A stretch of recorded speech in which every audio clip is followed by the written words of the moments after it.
चीनचा मोत्यांचा हार म्हणजे चीनची चाणक्य नीती जी भारताच्या बाजूच्या देशांना आपल्या बाजूने घेऊन भारताचा गळ्यामध्ये मोत्यांचा हार म्हणजे गळफास घालण्याचा एक प्रयत्न.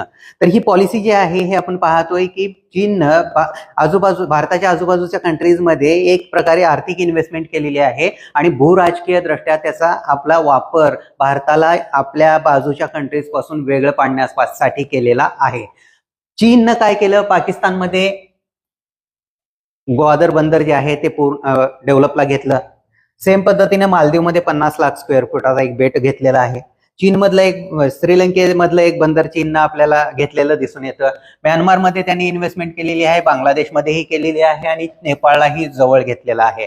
आणि एक प्रकारे सार्कचे जे देश होते त्यांना भारतापासून दूर केलेलं आहे. भारतानंही आपल्या जे काही 2014 नंतर बदललेल्या पॉलिसीज आहेत त्यामुळे आपले जे काही आजूबाजूचे मित्र देश आहेत ते पूर्णपणे गमावलेले आहेत. भारतानं त्याला प्रत्युत्तर म्हणून क्वाड सारखी संघटना उभी करण्याचा प्रयत्न केला.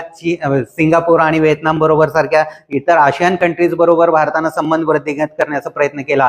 परंतु पहलगाम जे काही झालेलं आहे आणि त्यानंतर जो काही भारत पाकिस्तान मधला वाद सुरू होता त्यामध्ये कुठल्याही देशानं भारताबरोबर 100% भारताला सपोर्ट केला नाही. पण त्याच वेळेस चीननं पाकिस्तानला 100% सपोर्ट केला आणि एक प्रकारे सार्क ही संकल्पना आहे ते पूर्णपणे मोडीत काढल्याचं आपल्याला दिसून येतं. भारताला इतर जे काही बाजूचे देश आहेत त्यांच्यापासून दूर केलेला आहे आणि भारताच्या आजूबाजूने एक गळ्याभोवती एक पूर्णपणे गळफास जो आहे तो निर्माण केलेला आहे. मोत्यांचा हार ही जी काही चाणक्य नीती होती ती त्यांनी पूर्णपणे यशस्वीपणे राबवलेली दिसून येत आहे.